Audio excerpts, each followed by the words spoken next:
Bueno, mientras abre la presentación, bueno, yo les voy a hablar de un tema que me causó sorpresa esta mañana en el sentido de...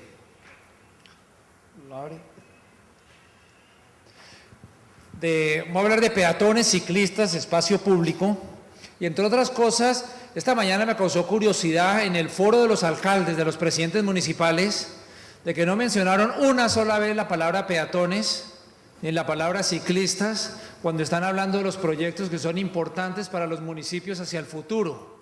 Y rara vez hablaron de transporte masivo y en cambio repitieron muchísimas veces vialidades y vialidades y vialidades y vialidades como su absoluta prioridad. Me hubiera encantado que hubieran estado durante el día porque he oído unas excelentes presentaciones a lo largo del día sobre algunas de las ideas. Entre otras, cuando veníamos caminando de un edificio al otro, alguien me dijo: Guillermo, ¿sabe qué? Acá no podemos caminar es porque hace mucho calor. Entonces yo le decía: mire, el otro día, a principios de este año, en enero, estaba en Cuba y en Cuba me decían lo mismo, me decían: oye, acá no podemos caminar porque hace mucho calor. Y cogí el avión y regresé a Canadá, donde tenemos sede en Toronto, y entonces me dicen: no, aquí hace mucho frío. Y la realidad es que siempre tenemos disculpas, más que cualquier otra cosa. Por eso es bueno preguntarle a los niños. Hace un año estaba en Chihuahua en un foro urbano y dije: yo casi siempre que voy a las ciudades quiero hablar con niños en las escuelas, a ver qué piensan, porque ellos no tienen tantos prejuicios y cosas. Y le preguntamos a los niños: ¿por qué no sueñan con las ciudades que ustedes quisieran tener cuando ustedes tengan la edad de sus papás y ustedes tengan hijos de su edad? Y empezaron a dibujar cosas. Y miren, por ejemplo, Ana, la mitad del dibujo de Ana son parques. Y luego viene Edgar. Edgar no tiene sino 13 años. Pero Edgar a los 13 años dice que quiere una comunidad con pocos coches, con mucha gente caminando y mucha gente en bicicleta. Y luego Edgar nos dibuja zonas para peatones, para bicicletas, para camiones y para autos. Edgar no tiene sino 13 años. Pero a los 13 años él sabe que si mezclamos ciclistas con peatones, el peatón sale lesionado. Si mezclamos ciclistas con coches, el ciclista sale lesionado. Entonces cada uno necesita su espacio. Y luego nos dice: quiere parques públicos y quiere edificios bajos con actividad a nivel de la calle. Bueno, ya que estamos en una universidad maravillosa como el TEC de Monterrey, hay que decirle a los estudiantes que tienen que estudiar mucho, porque ahora los niños de 13 años pueden resumir en un solo dibujo el primer semestre de planeación urbana. La verdad que si tenemos comunidades como esta, vamos a tener comunidades muy buenas. Y tenemos que pensar, ¿qué tipo de comunidades son las que vamos a construir? Llevamos más de 5,000 años haciendo ciudades y realmente solamente en los últimos 40 o 60 que hemos venido pensando mucho más en la movilidad de los coches que en la felicidad de la gente. Y esos dos conceptos son incompatibles. Pero tenemos que pensar, podemos diseñar un sistema de transporte, como se hablaba tanto esta mañana en el foro de presidentes municipales, sin pensar cómo queremos vivir. Porque es que al fin y al cabo las ciudades son más un medio que un fin. Cuando definimos las ciudades alrededor de los coches, y pongámonos a pensar, hemos diseñado casi todas las ciudades en los últimos 40, 60 años alrededor de los coches. No hay una sola ciudad del mundo que haya, de más de 1 millón de habitantes, que haya resuelto el problema de movilidad en función del coche privado. Si esa fuera una opción, tendríamos cientos de ejemplos. Esa no es una opción, porque cuando definimos las ciudades alrededor de los coches, lo único que tenemos son más coches. Y entonces nos toca invitar a los amigos a que nos ayuden a cruzar la calle. Y esto no está lejos de la realidad. Las calles cada vez son más anchas, los coches andan más rápido, estamos viviendo más años, tenemos población mayor, cada vez adulta mayor más grande. Entonces esto se está volviendo una realidad. Y como decía alguien, la ciudad civilizada no es la que tiene muchas autopistas, sino es realmente en la que un niño puede andar en su triciclo con seguridad. Entonces nos ponemos a pensar, el niño puede andar con seguridad. ¿Cuál calidad de vida estamos viendo en esto? Entre otras, cuando me veo los segundos pisos, el otro día vi en una revista una caricatura que dice: el único segundo piso que hemos construido que en realidad disminuye el trancón. Y es verdad, los segundos pisos se llenan. Si haces un segundo piso, se llena. Si haces un tercer piso, se llena. Si haces más vías, se llenan. La única verdad en el transporte es que no importa qué tantas vías se hagan, la congestión va a empeorar, a menos que se haga un modelo radicalmente diferente. A menos que se haga un modelo radicalmente diferente. Realmente a cualquiera de los municipios del área metropolitana de Monterrey le tomaría muchísimas décadas en tener tantas autopistas como ciudades como Houston o Atlanta. Y aún así terminarían encontrando que esas ciudades cada año la movilidad es más lenta y más lenta y más lenta y hay más congestión. Entonces esa no es una solución si le vamos a meter todos los recursos a vialidades y vialidades y vialidades. La única solución es transporte masivo, pero no para los pobres, sino para toda la población.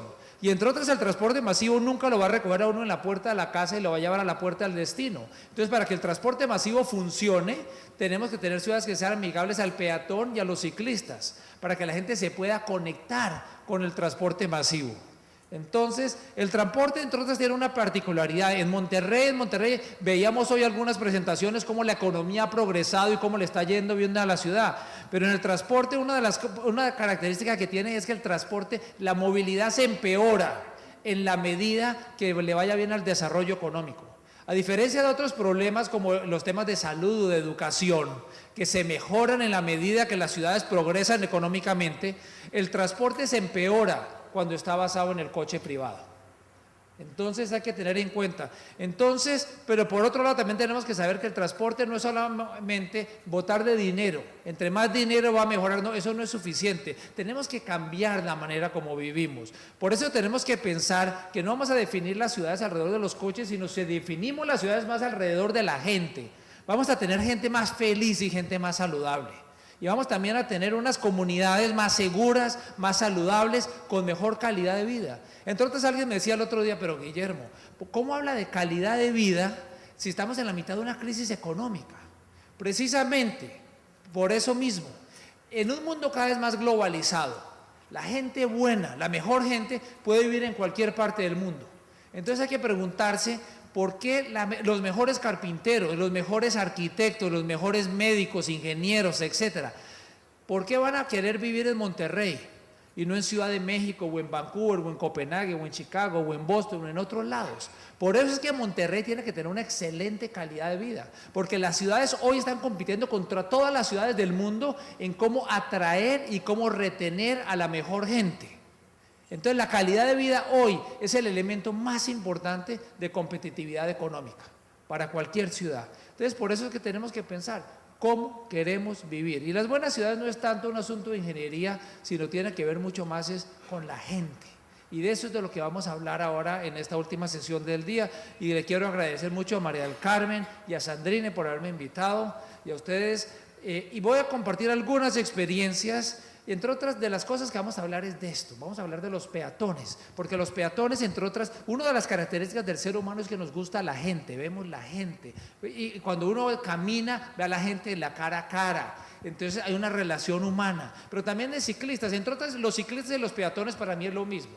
Los ciclistas es casi una manera más eficiente de caminar. Si uno va a hacer menos de 500 metros, seguramente camina. Si va a hacer más de 500 metros, usa la bicicleta. Pero si va aún más lejos, entonces necesita transporte público. Por eso el transporte público también es tan importante, porque los tres están completamente entrelazados. Pero si las banquetas no son cómodas, si los cruces no son seguros, si no hay una buena paradero de buses, entonces no va a ir. Por eso el espacio público también es importante. El espacio público es casi el pegante que une a los otros tres del rompecabezas, y finalmente lo que estamos tratando es de tener ciudades para la gente. Y cuando tenemos estas cuatro características pasa magia. Por ejemplo, en sitios como en Malmö, en Suecia, donde la gente es fría y seca, uno hace un lugar público maravilloso y salen a bailar tango.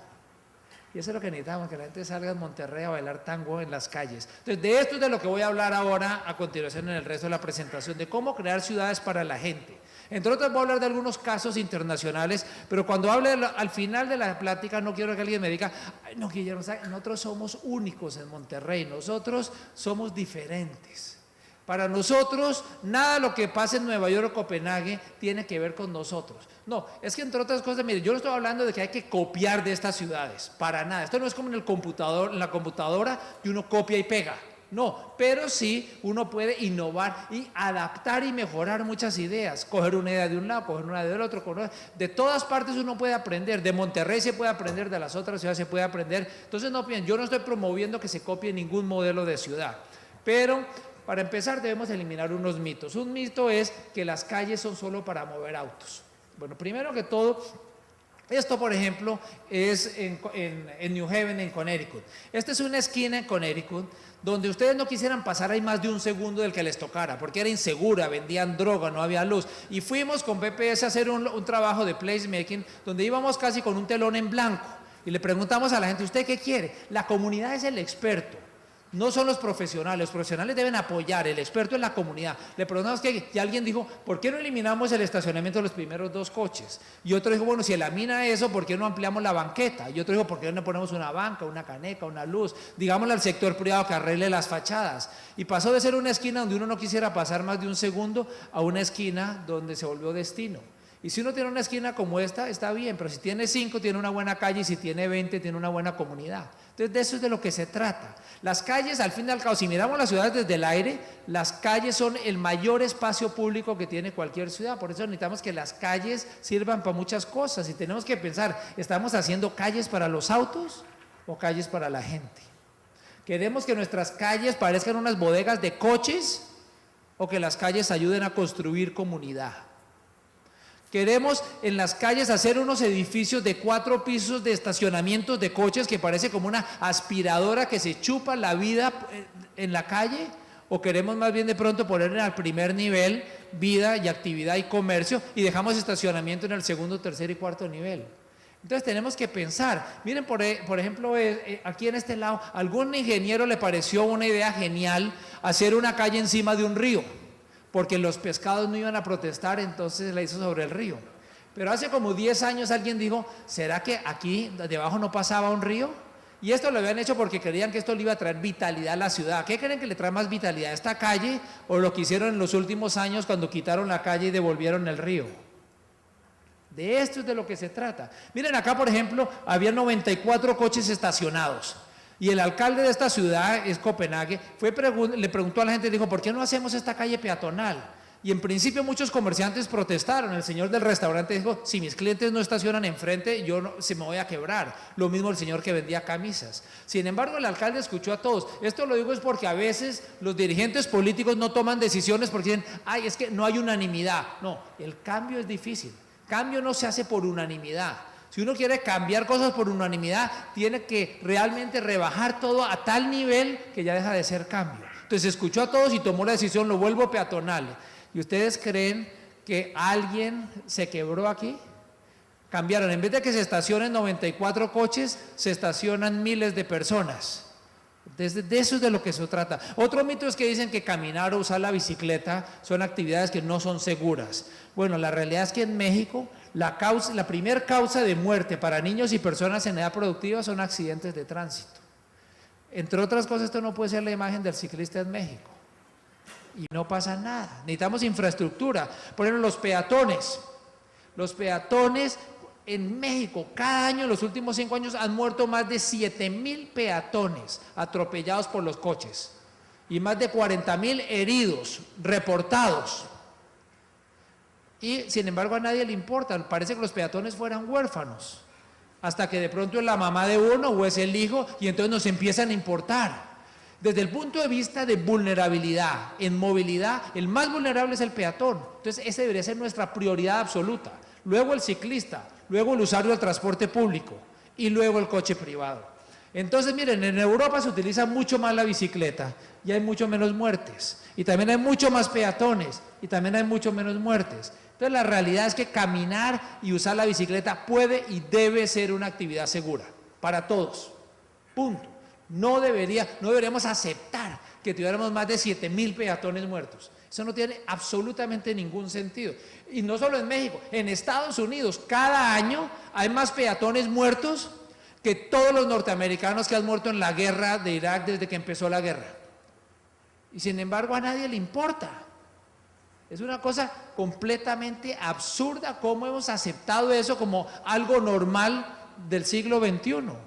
Y dentro de las prioridades de transporte tenemos que tener peatones, ciclistas, transporte público y luego otro. La realidad es que cuando salimos a caminar acá el peatón va a unos 5 kilómetros por hora, el ciclista a unos 15, los coches a más de 40. Entonces cada uno necesita su espacio para que esté seguro.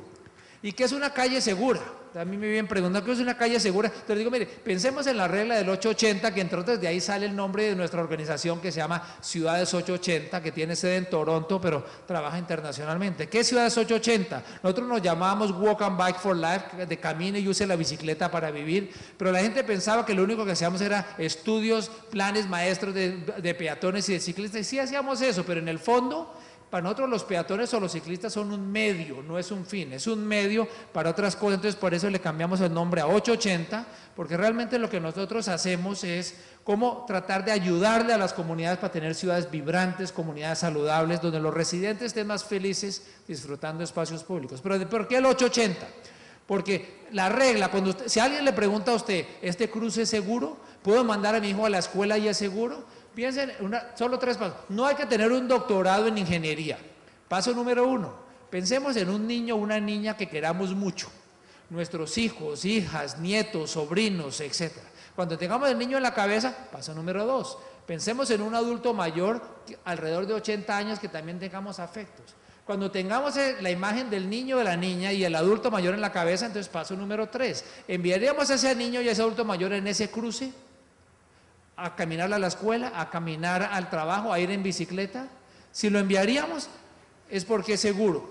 Si no lo enviaríamos es porque no lo es y hay que mejorarlo. No podemos hacer unas ciudades que son seguras solo para la persona de 30 años en buen estado físico, que puede correr a través de una intersección de 70 metros de ancho.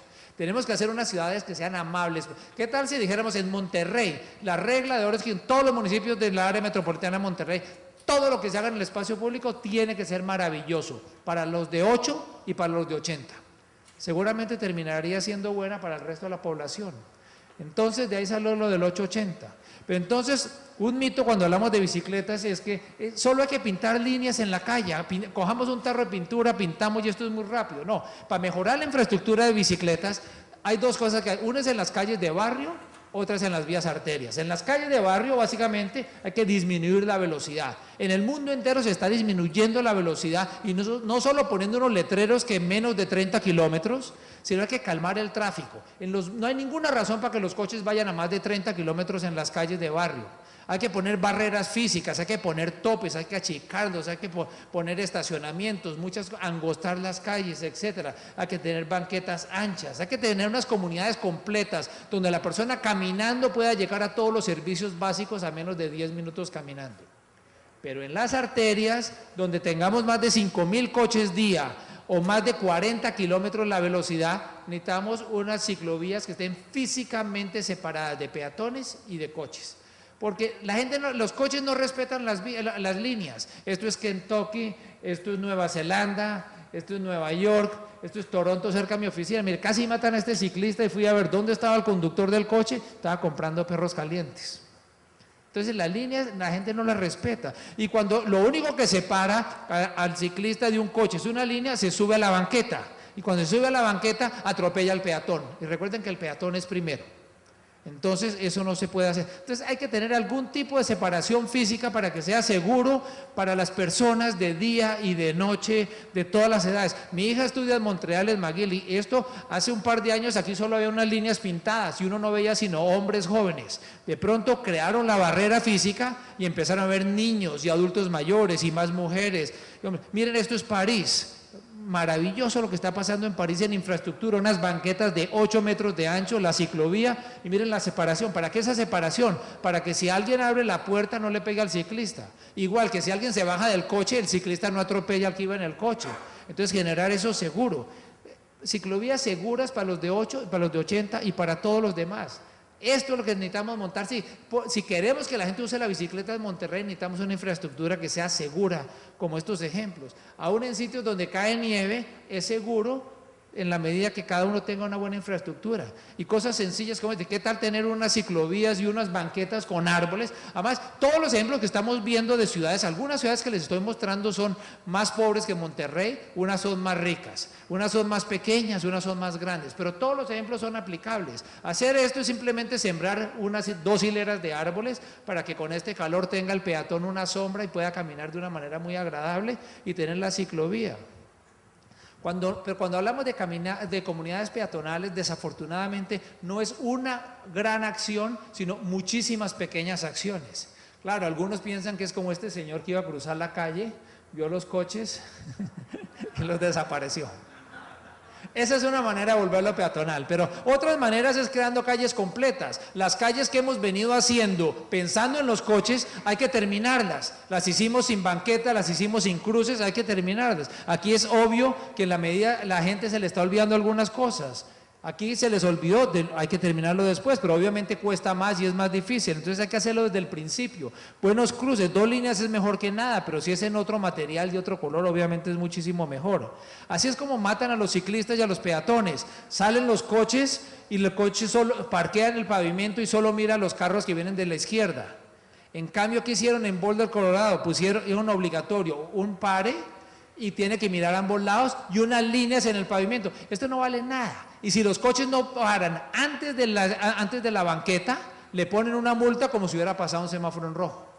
Entonces hay que empezar a generarle respeto al peatón. El otro día estaba en una colonia de vivienda social aquí en México y alguien me dijo, mire, denos algunas ideas, y estas son algunas ideas de cómo hacer comunidades que sean amigables al peatón y qué no hacer. Por ejemplo, estas banquetas que tienen lo que llaman pecho de paloma, ese pecho de paloma hay que prohibirlo. Lo único que incentiva es para que los coches se suban a las banquetas y el peatón no lo pueda utilizar. Unas banquetas muy angostas y además le ponemos los postes en la mitad de la banqueta. Estos son calles con 5 metros casas tienen 5 metros de ancho y cada 2 metros con 50 sube y baja porque está la entrada del coche. Esto no tendrá más sentido que la banqueta sea perfectamente plana y que sea el coche el que entra y sale 1 o 2, el que tenga que subir y bajar, y no sea el peatón que le parece como una montaña rusa, y obviamente que no la va a utilizar cuando la señora va con su bebé, va por la calle y pone en peligro la vida de ella y la vida de su bebé. Son este tipo de cosas. No podemos tener unas banquetas con unos postes en toda la mitad de la banqueta. Miren estos muros no son amigables al peatón. La gente dice es que pongo el muro por seguridad. No, el muro lo único que genera es inseguridad. Cuando alguien se trepa el muro y está al otro lado, puede robar, violar, hacer lo que quiera y no le pasó nada, nadie lo ve. Lo que le genera la seguridad al de adentro es que lo vean desde afuera. Lo que le genera seguridad al de afuera es que lo vean desde adentro. Entonces yo no quisiera que mi hija estuviera caminando por ahí, se aparece una persona en un lado, se para en el otro, la viola, la roba y nadie se enteró. Entonces ojalá no hubiera necesidad de ponerse herramientas, pero si hay herramientas que sean transparentes. Con eso es agradable para el peatón, es agradable para todo el mundo, se genera seguridad, etcétera. No hacer calles de este ancho. Miren unos barrios de vivienda social con calles de este ancho. Entonces, de eso es de lo que se trata. Por otro lado, cuando personas como la mayoría de los que estamos acá, que seguramente decimos, no, nosotros sí estamos de acuerdo con los peatones o con los ciclistas o con el transporte público, bueno, es evidente por los comentarios de los presidentes municipales que los que estamos acá no hemos hecho un buen trabajo para convencerlos. Entonces tenemos que hacer un mejor trabajo. Tal vez una de las cosas que tenemos que hacer es promover más los beneficios. Y entonces tenemos que tener una serie de beneficios distintos. Una de las cosas que creemos nosotros es que hay que promover los beneficios, no uno solo, porque de pronto a un regidor le interesa la salud pública, entonces hay que decirle por qué esto es bueno para salud pública. Pero a otro no le importa la salud pública, pero sí el desarrollo económico. Entonces hay que mostrarle por qué esto es bueno para la economía o para el transporte. Entonces hay que tener distintos beneficios para distintas personas. Miren, les doy un ejemplo. Desde el punto de vista ambiental, los peatones, los ciclistas y el transporte público son los que menos emiten gases. Por otro lado, si los que estamos aquí vamos a ir a algún lado, podemos ir o caminando o en bicicleta o en camión. No hay dudas que los peatones, los ciclistas y los camiones ocupan mucho menos espacio que los coches. Entonces así, cuando estamos en una congestión en las calles, así los coches pudieran andar en aire y no en gasolina, simplemente no caben, no hay espacio. Oíamos esta mañana las cifras de que los coches se han multiplicado por 3 en los últimos 10 años. Desde el 2000 al 2010 han subido de 500,000 a 1.800.000 coches en la área metropolitana de Monterrey. No caben. Y no es a través de hacer más vías. Peatones, caminar es un medio de transporte. Entre otras cosas, hay unos síntomas problemáticos cuando uno ve que la gente se va en los coches a los gimnasios a caminar en las máquinas. O hay otros síntomas como este que ni siquiera requieren palabras. Lo que es irónico es que la gente entra aquí, paga una mensualidad. ¿Y para qué paga la mensualidad? Para subir y bajar escaleras. Hubiera podido subir y bajar gratis en las de la derecha. Alguien me decía, mire Guillermo, aquí en Monterrey todo el mundo conduce. No, mire, aún en las colonias más adineradas de Monterrey, la gente que más dinero tiene, más del 40% de la gente ahí no conduce coche. Todos los menores de 16 años, un 30% de los mayores de 60. Entonces, cuando decimos hay que hacer una buena infraestructura para peatones o para ciclistas, no es simplemente por ser queridos, por ser buenas personas. No, es casi un derecho humano. Es el derecho de movilidad, que hay que hacerlo excelente. Y desde el punto de vista de salud pública, mire, este no puede ser nuestro futuro. Tenemos que pensar alrededor de estas cosas. Mire, México es el segundo país del mundo con mayor tasas de obesidad. Y el problema es que hay una cantidad de enfermedades asociadas con la obesidad. No es un problema si la gente se ve bien o mal o qué. No, es un problema de todas las enfermedades que vienen de respiración, corazón, ansiedad, depresión, etc. Y hay dos fórmulas donde dedicamos, esto es como una balanza, o consumimos menos calorías o quemamos más calorías. Unos se han centrado en la parte izquierda de la balanza en consumir menos calorías y entonces vienen con las dietas mágicas, que no funcionan. Pero otros como la Organización Mundial de Salud están trabajando en esto. Y esto, ¿por qué tiene que ver esto con lo que estamos hablando? Porque en las ciudades donde caminar o usar la bicicleta es una actividad normal de cada día, las tasas de obesidad son muy bajitas. Y hay muchos estudios, este es uno de los estudios, este es otro que además suma el uso de transporte público, caminar o usar la bicicleta o transporte público. Entonces hay una relación directa en eso. Por eso es que si tenemos comunidades más saludables, vamos a tener gente más saludable. Pero ahora miremos algunas tendencias entre Nueva York, Melbourne y Guadalajara. Bogotá, vamos a mirar Bogotá no porque yo haya sido secretario de Parques, Deportes y Recreación. Tampoco porque después de que fui secretario, un hermano fue alcalde. Ya le digo a él, oiga, de pronto yo fui un buen secretario, por eso lo nombraron a usted alcalde. Sino porque Bogotá tiene la mitad, Colombia tiene la mitad del ingreso de México. Entonces cuando dicen, no, es que eso es de los países ricos. No, Colombia es mucho más pobre que México. Y sin embargo hicimos algunas cosas. En estos 6 años construimos 5 parques metropolitanos, 50 zonales y más de 800 parques de barrio. Por ejemplo, cuando estábamos haciendo eso, la gente me decía, pero Guillermo, ¿por qué invertir en parques? Los parques son un lujo para las sociedades ricas. Debemos invertir en otras cosas. Cosas para los pobres. Me decía, ¿a usted realmente le importan tanto los pobres? Los pobres cuando realmente se sienten miserables es en el tiempo libre. A la hora de trabajar, la persona de sueldo mínimo limpiando los pisos del banco o el presidente del banco la pasan casi igual. En estos días de crisis económica, de pronto el presidente del banco hasta tiene más angustias. Pero cuando viene el tiempo libre, mientras que el presidente del banco tiene restaurantes y teatro y clubes y viajes, el otro no tiene. Entonces, cualquier cosa que hagamos por mejorar el uso del tiempo libre, lo que estamos es mejorando la calidad de vida de todos. Entonces, por eso es importante. Mira, este es el parque, el Simón Bolívar. Yo tengo 3 hijos y ellos me dicen que este es mi cuarto por tanto tiempo que pasé acá. El Papa vino acá, dio una misa para 1 millón de personas y luego la ciudad le puso un alambre de púas y prohibió. No había banquetas, no había una sola banqueta, no había un solo paso, no había nada. Se sembraron unos árboles, pero de resto no había nada. Y en 36 meses pasamos de esto a esto. Con un lago de 3 hectáreas, construimos banquetas, ciclovías, juegos infantiles, zonas para conciertos, piscinas de olas, cines para eventos, porque el tema de los parques, el éxito son los usos y son las actividades, papalotes, o sea, muchas actividades y obviamente las pistas de trote, de bicicleta, hacer también cosas múltiples, sostenibilidad, que uno puede hacer no solo el velódromo, sino al tiempo puede hacer para patines y para muchas cosas en los mismos escenarios. Entonces este es un parque de 360 hectáreas en el corazón de la ciudad. Y también unirse. Aquí, por ejemplo, íbamos a hacer un estacionamiento de coches a nivel, pero la Secretaría de Educación iba a hacer una biblioteca. Entonces le dijimos, ¿por qué no hacer la biblioteca acá con estacionamiento subterráneo?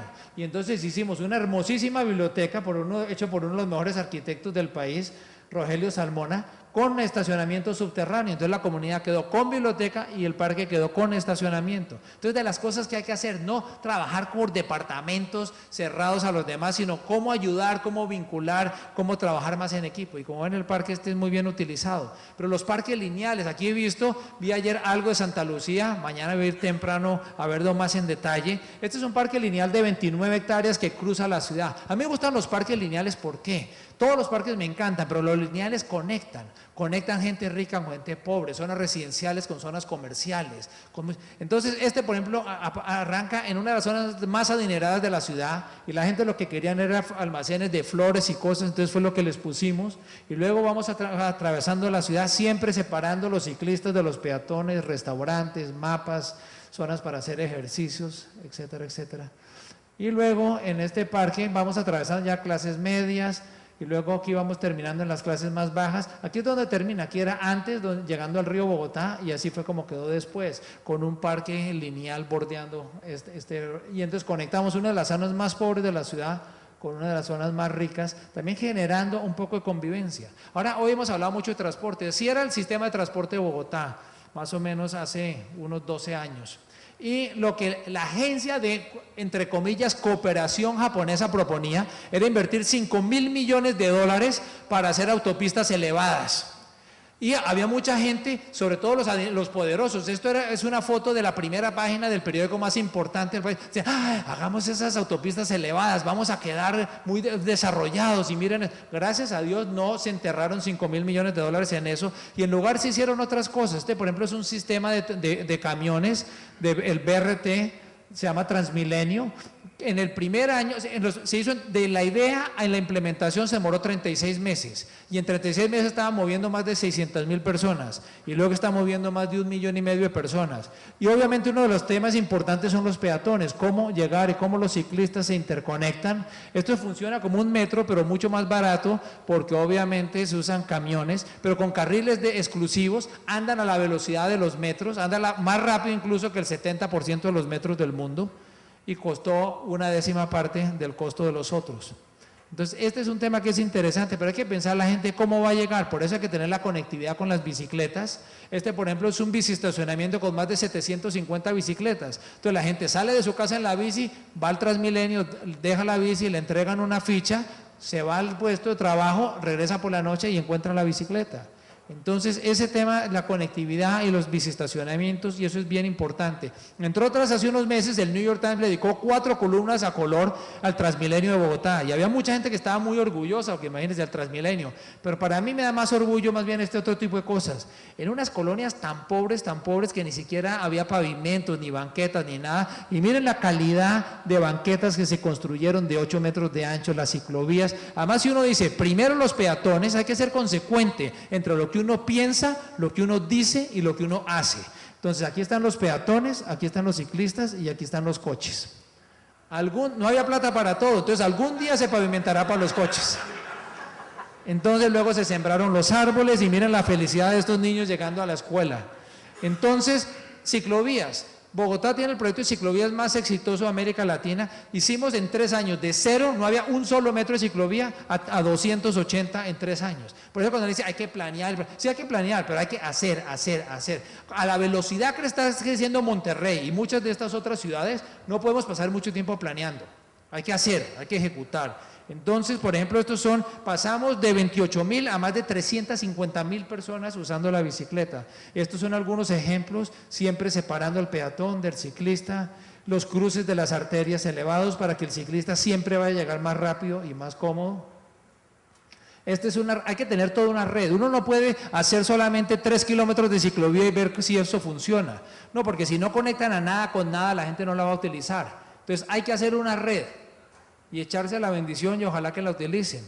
Entonces, si no hubiera sino 3 kilómetros para coches, tampoco los coches utilizarían las vías. Entonces, hay que tener redes completas. Y a veces me dicen a mí, de las ciclovías de Bogotá, cuando estoy en México, me dicen, ¿y qué podemos mejorar? Pues todo. Aquí en Monterrey las pueden hacer mucho mejor. Estas las hicimos hace 10 años. Y hay que ver y aprender y adaptar y hacerlas mucho mejores. Obviamente hay que hacer como allá, sacar a los coches de las banquetas. Las banquetas realmente, a veces la gente dice, ¿qué tan ancha debe ser la banqueta? Veíamos esas banquetas en París de 8 metros de ancho. Y hay gente que dirá, uy, no, más bien solo de 3 metros y el resto podemos hacer otro carril de coches. No. Mire, es como, ¿qué tan ancho debe tener una banqueta? Ese no es un tema técnico. La realidad es que eso es como un pájaro. Si ponemos un pájaro en una jaula, puede sobrevivir. Pero si la jaula es del tamaño de este salón, ese pájaro va a ser mucho más contento. Y si está afuera, aún más. Lo mismo pasa con la banqueta. En la banqueta de 2 metros de pronto no cabe, pero en la de 4 hace amigos y en la de 8 hace fiestas. Entonces hay que hacer banquetas de 8. Entonces hay que tener banquetas de este tipo. Miren, eso cambia completamente. Y el último ejemplo que vamos a mostrar es la Alameda del Porvenir. Estos 34 metros atravesando. Esta es la zona donde está creciendo la ciudad. Miren, antes de hacer la primer calle para los coches, se hizo una alameda para peatones y para ciclistas de 34 metros de ancho. Atraviesa algunas zonas donde ya hay viviendas. Estas son algunas escuelas que se estaban construyendo ahí. Y miren, estas eran unas zonas que ya estaban construidas antes y después. Cómo se va transformando la vida. Se hicieron algunas escuelas públicas. Entonces estos son algunos de los ejemplos.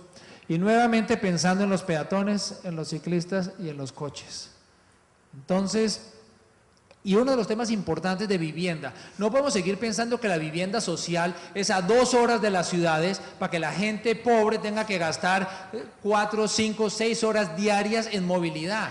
No, de alguna manera el gobierno tiene que intervenir y comprar terrenos, grandes extensiones de terrenos en los centros de las ciudades y tumbar. Por ejemplo, este es uno de los centros donde se compra. Entonces, ¿qué hace el gobierno? Hace unas grandes extensiones y el gobierno primero hace las banquetas y las vías y las ciclovías y las escuelas y después invita a desarrolladores privados a que hagan las viviendas bajo unos estándares técnicos. Entonces, se garantiza que haya la infraestructura mínima. Porque realmente eso dentro de lo mínimo que uno le debería ofrecer a todo ciudadano es no solo una casa, sino una comunidad digna.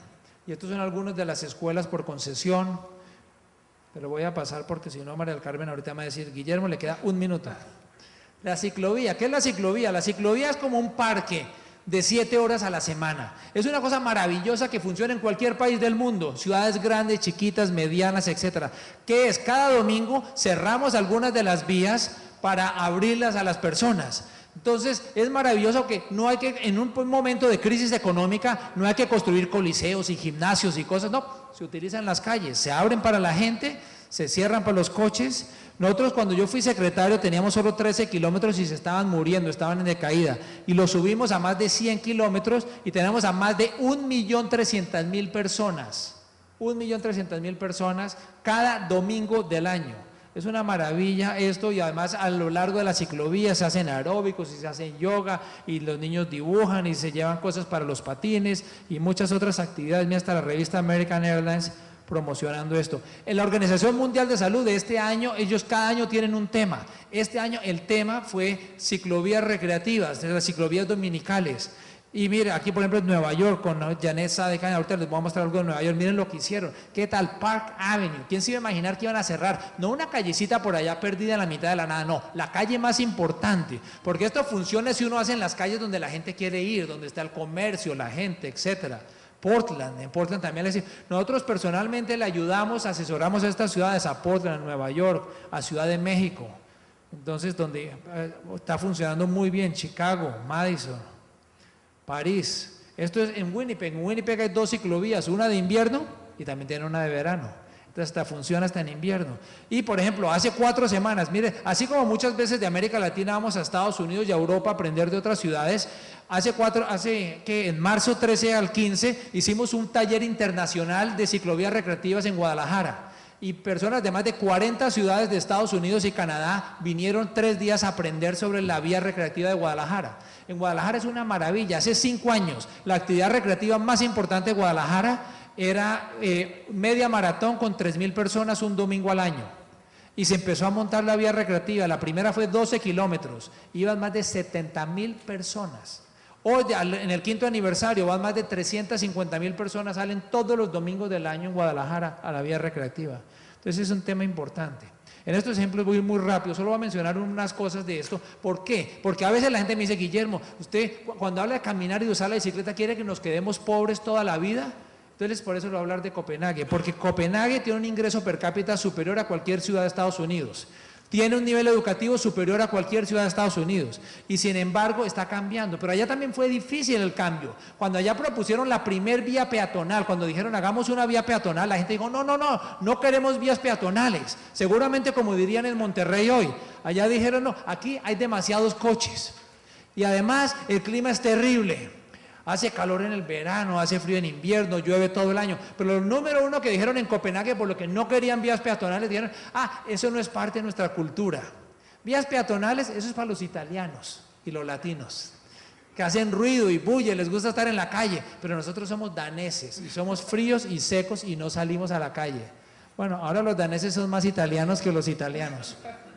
Les encantan las vías peatonales, con lluvia, sin lluvia, en verano, en invierno. Esta es la presidencia municipal de Copenhague. Pasaron de una invasión de coches a lugares para la gente. Más de 18 de esos estacionamientos en el centro convertido en plazas para la gente.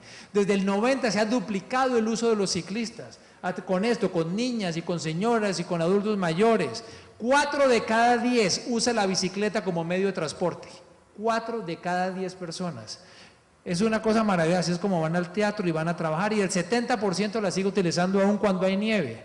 Y cuando para los jóvenes aquí de la universidad que se preocuparían de la vestimenta, no se preocupen, mire, la gente utiliza la bicicleta y tiene otras vestimentas. Y así es como los jóvenes van de fiesta, van en bicicleta y a las 2, 3 de la mañana salen con unos tequilas adentro, pero es más seguro cuando salen con unos tequilas en bicicleta que cuando salen conduciendo un coche.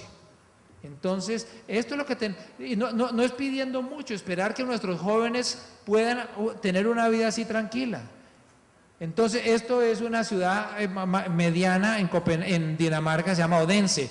Y miren, por ejemplo, las calles peatonales tienen que dejar la bicicleta afuera o las entran caminando. Pero miren, lo que quería mostrarles de Odense es esto. Todos los semáforos en Odense están a la velocidad de las bicicletas. Entonces, la ola verde, si uno quiere coger todos los semáforos en verde, tiene que ir a la velocidad de la bicicleta. Aquí, por ejemplo, es 22 kilómetros. Entonces, cuando uno va en la bicicleta hay unos sensores que le dicen a qué velocidad va. Entonces, yo le preguntaba al secretario de tránsito, ¿y esto qué importa? Si yo me voy a demorar 23 minutos para ir a trabajar, y si hay ola verde me voy a demorar 3 minutos más, 3 minutos menos. Y me dijo, Guillermo, usted no lo entendió, no es los 3 minutos, es el mandar el mensaje que en esta ciudad es más importante una persona en una bicicleta de $30 que una persona en un coche de $30,000. Y por eso tenemos que pensar, cuando construyamos ciclovías en el área metropolitana de Monterrey, tienen que ser excelentes, pero la mitad de las razones de que debe ser excelente es por seguridad, pero la otra mitad es por dignidad. Las banquetas y las ciclovías es darle dignidad a la gente. Nueva York les dicen la capital del mundo. Yo pensé que la única manera de ver Nueva York desde las calles era entrenar para la maratón, hice eso hace 3 años, pero ahora no tienen que correr la maratón porque está esta señora, la secretaria de movilidad, es maravillosa, Janet Sadikan, y la secretaria de planeación, Amanda Burden, están transformando la ciudad. Mire, por ejemplo, fueron a Copenhague y estuvieron 2 días para arriba y para abajo en bicicletas, regresaron a Nueva York y encontraron avenidas como la Novena. En la avenida Novena, coches a ambos lados, peligroso para el ciclista. Salieron en el Wall Street Journal, salieron en el New York Times, perdón. Salen, dicen, vamos a tener banquetas para los peatones separados de los ciclistas, separados de los coches. No 30 meses después, ni 30 semanas después, sino 30 días después, han transformado la avenida Novena. Y entonces cuando la gente, los políticos les digan que no hay dinero, bueno, pasar de esto a esto no se trata de dinero. Es tener la visión, tener la capacidad, la decisión de hacer las cosas. Y 30 días después sí cambiaron los cruces peatonales. Miren lo que están haciendo con Broadway.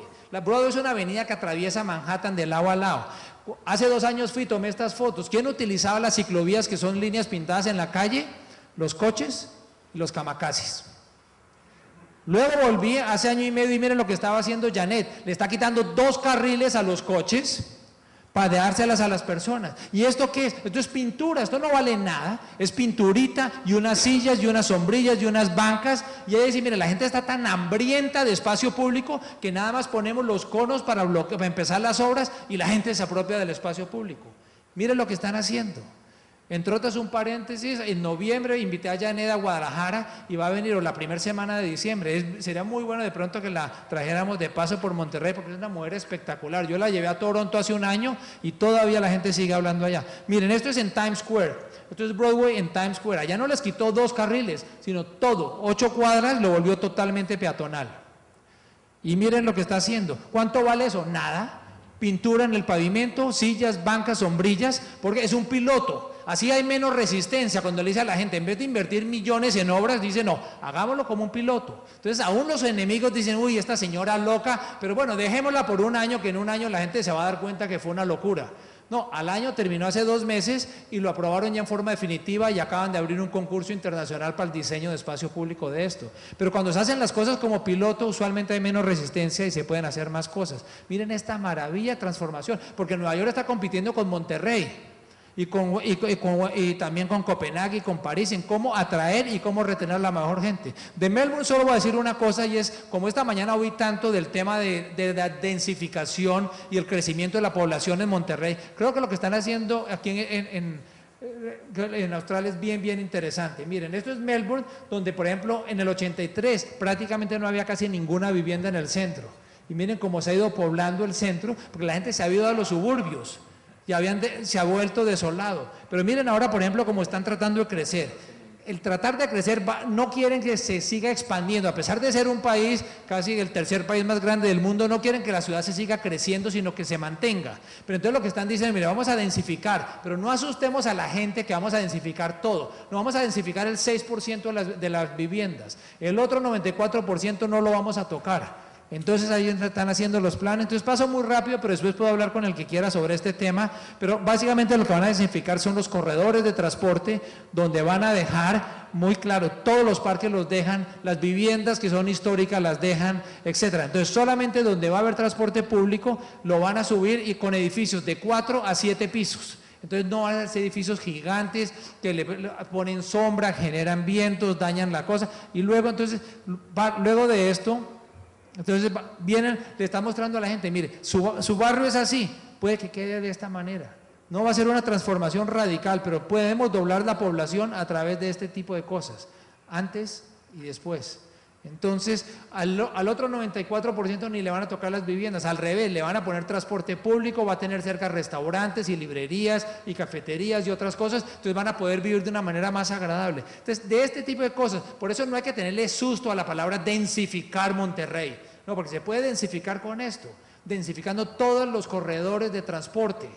No tiene que ser una cosa masiva ni edificios horribles de 40 pisos, sino a través de edificios. Por ejemplo, ellos tienen unas normas muy sencillas. Aquí hay normas, por ejemplo, de altura. Ningún edificio puede ser más alto que el ancho de las calles. Entonces ya pone unos límites. Los estacionamientos, todos tienen que quedar en la parte de atrás de los edificios. En los primeros pisos debe haber actividad a nivel de la calle. Entonces hay unas reglas sencillas que están siguiendo en esto. Y por último, Guadalajara. Como hablo de Australia, estuve en Australia hace unos meses dictando una charla en el evento más importante a nivel mundial de parques, un congreso mundial sobre parques saludables, gente saludable. Y así como a veces vamos a aprender de otros, también es bueno ir a enseñarles de otras cosas. Entonces quise ir a enseñarles, entonces voy a presentar solo unas pocas imágenes de Guadalajara, del Parque Metropolitano de Guadalajara. ¿Por qué? Porque lo que se hizo o se está haciendo en el Parque Metropolitano de Guadalajara sirve de ejemplo para Monterrey en muchos sentidos. Este es el Parque Metropolitano de 124 hectáreas, donde se van a hacer aquí unos escenarios para los Juegos Panamericanos, pero la inmensa mayoría del parque queda libre, así es el estado en que está hoy. Es muy poco lo que hay, se ha sembrado lo que no se debe sembrar, donde no se debe hacer. Esto es lo que se va a hacer a nivel de tenis y de albercas. Y aquí queda el resto, son 116 hectáreas. Entonces, ¿qué hacer con eso? Entonces, lo que se trató de hacer en Guadalajara es dividir el qué, el cómo y dónde, y el cuándo. En el qué, la comunidad es el experto. El cómo y el dónde son los arquitectos. Y el cuándo es la gerencia. Entonces, en el qué, donde la comunidad es el experto, ¿qué fue lo que se hizo? Se hicieron unas convocatorias para hablar con toda la comunidad que se pudiera de los alrededores. Entonces, se hizo una participación ciudadana grandísima, donde se hicieron entrevistas con presidentes municipales, con los religiosos, con todos los líderes de la comunidad. Se hicieron grupos focales con los grupos ambientales, con los grupos artistas, culturales, etcétera. Se hicieron presentaciones participativas de día, de noche, entre semana, en fin de semana, para que la gente no tuviera disculpas de por qué no había ido, donde la gente podía opinar. Se hicieron talleres donde la gente se veía en grupos y venían y hacían dibujos y contaban qué era lo que querían. Luego todos estos mapas de visión se iban traduciendo en algo más organizado, y finalmente se hizo también por internet, donde recibimos más de 3.500 opiniones de la comunidad. Entonces se utilizaron 5 herramientas para definir el qué. Una vez se definió el qué, se hizo un libro sobre recreando el Parque Metropolitano, donde se definieron algunas pautas, unas características, y entonces vino el momento de el cómo y el dónde. Entonces, al cómo y al dónde se dijo, invitemos a las 8 firmas de arquitectos más importantes que pueden hacer el mejor trabajo, y se invitó a un concurso con los mejores y con un jurado internacional. Se hizo algo realmente maravilloso, se les entregó qué era lo que quería la comunidad, y todas las presentaciones fueron anónimas. Y les quiero decir que, para orgullo de Monterrey, la arquitecta Claudia Harari, quien está aquí presente, y vale la pena que le demos un aplauso. le ganó a todos los arquitectos de Guadalajara, le ganó a los del DF y está haciendo una cosa. Aquí estaba haciéndole la presentación a los medios de comunicación donde hizo todo el tema del parque, el racional, la historia, el pasado, el presente, el futuro, y se está haciendo ahorita, y entonces ya se está empezando a trabajar en todo el tema del manejo, en las obras, ya se están haciendo algunas inversiones, y entonces ahorita estamos en el proceso de convencer a los políticos de que inviertan más. Se están haciendo unas pequeñas obras iniciales de recuperaciones de vías, de senderos, etcétera, etcétera, los anillos de jacarandas, entonces, y también los escenarios deportivos pues van al mismo tiempo. Entonces yo creo que eso es interesante. Entonces, para terminar, tenemos unos desafíos, pero más que desafíos tenemos oportunidades maravillosas en Monterrey. Hay una historia maravillosa, hay un presente con gran empuje, entonces hay unas grandes oportunidades, pero ¿cómo queremos vivir? Tiene que ser nuestro común denominador. Entonces, ¿cómo vamos a hacer una ciudad para la gente? Esto no es un problema financiero, no es un problema financiero, sí es de prioridades, pero no es financiero, no es un desafío técnico, tampoco, es un problema político. Y por eso necesitamos solo 5 cosas. 1, liderazgo. Y liderazgo no es el presidente municipal, sino cientos de líderes en las escuelas, en las universidades, en las colonias, en todo, muchos líderes. 2, compromiso político. Los políticos tienen que tener muy claro que el interés general tiene que prevalecer sobre el particular. No es quién es más poderoso, ni quién grita más, sino cuál es el interés general. Recordemos el estacionamiento de coches versus el estacionamiento de personas allá en... 3, gerencia en el sector público. Yo estaba en el sector público. En el sector público hay que recordar que cada 2 semanas los ciudadanos nos pagan para hacer, no para tener 20 disculpas de por qué no se pueden hacer. Entonces hay que buscarla, como la secretaria de Nueva York que está haciendo, encontrando la ley y cómo, y hace y está transformando la ciudad. Entonces tenemos que hacer. 4, participación ciudadana. Los ciudadanos no solo se pueden quejar y quejar con el vecino, es que estos políticos son tan tontos, es que estos son tan ladrones, es que estos son tan... No, participen, vayan a las reuniones públicas, escríbanle a los medios de comunicación, escríbanle a los funcionarios electos, participen en el gobierno, participación ciudadana. Y 5, sentido de urgencia. Cuando se está triplicando la cantidad de coches que llegan a Monterrey, sin que haya una solución real de transporte masivo y peatones y ciclistas y demás, cuando está creciendo la población al ritmo que está creciendo, hay que desarrollar un sentido de urgencia. Y obviamente eso con una visión compartida de la ciudad que queremos, y la visión compartida con mucha acción. Y con una visión compartida y mucha acción se transforma el área metropolitana de Monterrey y después el estado del país y el mundo. Entonces las estrellas están alineadas. Y puede que nos sentamos un poquito abrumados de que hay parece una tormenta perfecta, congestión de tráfico, calentamiento global, crisis de obesidad, crisis económica, y todas al tiempo. Pero recordémonos que a veces las tormentas perfectas pueden convertirse en oportunidades perfectas. Entonces, manos a la obra. Les deseo muchos éxitos y les agradezco.